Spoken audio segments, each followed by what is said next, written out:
Welcome back to Nerd with J&J. James Sharmack here with another Godzilla figure review for you. So we have looked at the Bandai 1954 Godzilla. We've looked at the NECA 1954 Godzilla. But today we're looking at something a little different, a little new, a new find. Today we are looking at an 11-inch 1954 Godzilla from Playmates. Found him on a whim just at Target today.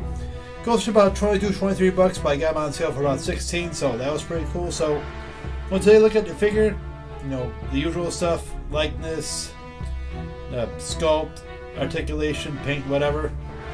Comparing to like the other 11-inch Godzilla figures we have, and see how it goes. So, hope you guys like the video, and if you do, give me a like. Let me know if you want to see me do like some more comparison videos with this figure, whatever, and we'll see how it goes. Okay, let's take a look at the box design itself. Looks like a completely new box design, or at least new graphics anyways. Because I know that they're doing different things with Godzilla vs. Kong and the Toho series, and this is the Toho series. So, has a, you know, more of like a gray scheme to it, I guess, whatever. But nice picture of the old 1954 Godzilla on the bottom there.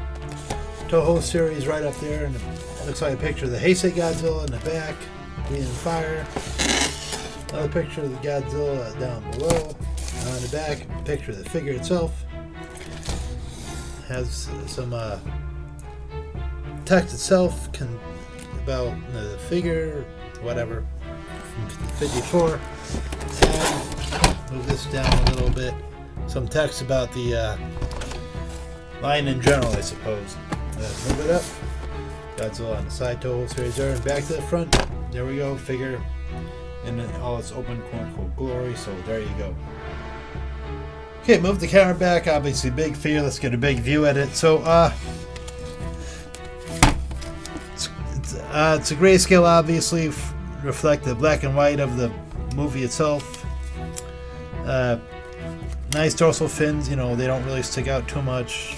They, you know, look more, you know, made for the time period, you know, kind of low budget. I wouldn't say it's a low budget looking figure, but you know, the movie was made pretty much with that kind of a budget, so you know, it's not gonna look like a Heisei Godzilla or a Millennium Godzilla. It is what it is, right? Paint scheme, pretty cool. Like I said, you know, reflecting of the black and white era. Sculpting wise, it has, you know, it's a bit more detailed, just feel than your average Playmates one, so that's cool.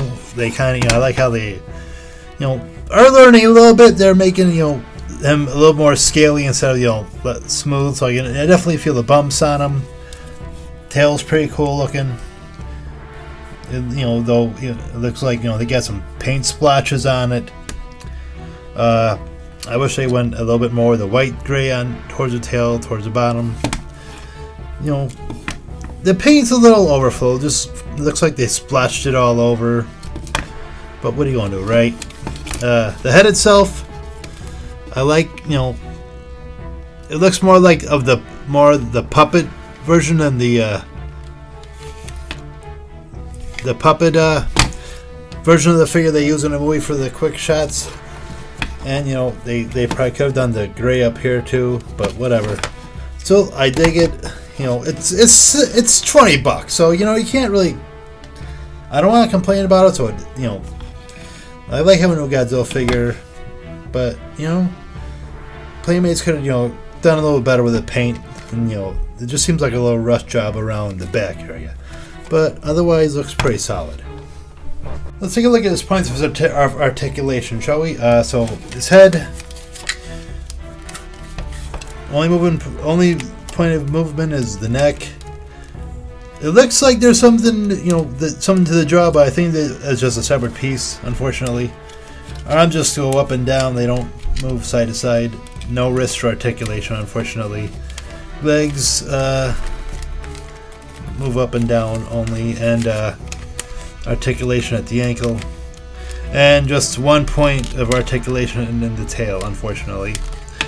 But you know, I've seen worse on the Playmates for articulation.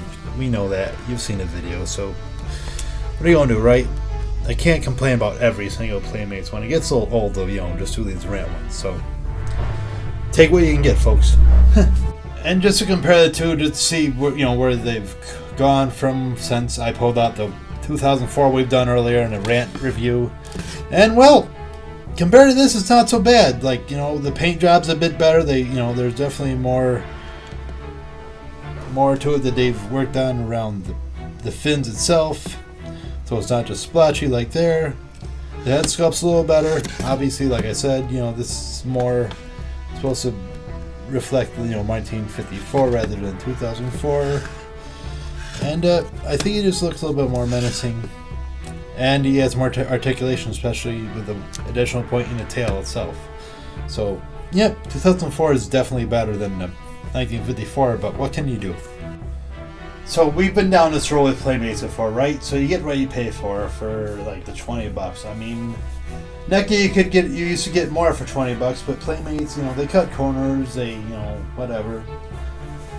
And I would have liked if they eased off on the paint a little bit, let the detail of the sculpt stick out on the tail itself and the dorsal fins, but it is what it is. I do like that they have the side googly eyes, looking in both directions, like the actual suit itself from the first go around. It does look pretty much solid like the 1954 figure itself, or the suit. It's low tech looking. It's supposed to look low tech because that's the way it was. And for the price point, as I've discussed before in the past, you get what you pay for.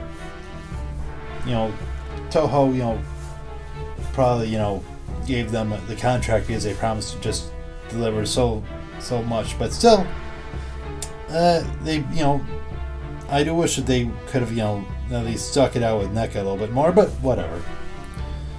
Anyways, that's it for this video, guys. Thank you for watching. If you do want to see a comparison, a full-on comparison, stat by stat, with say another bigger figure, let me know in the comments below, and we'll gladly do one.